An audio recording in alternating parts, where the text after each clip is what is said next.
Good morning বন্ধুরা, দেখো তোমাদের পুঁই শাক দেখাচ্ছি।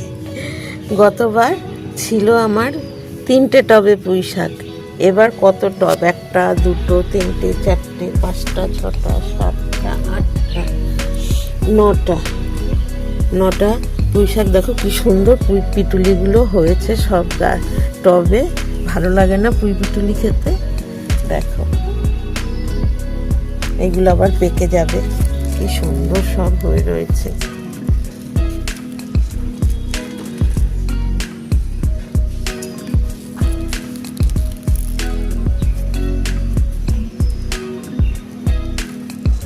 এই পুঁই গাছটা কি সুন্দর ডগা বেরিয়েছে, ডগার সব পুঁই পিটুলি সমেত ডগা।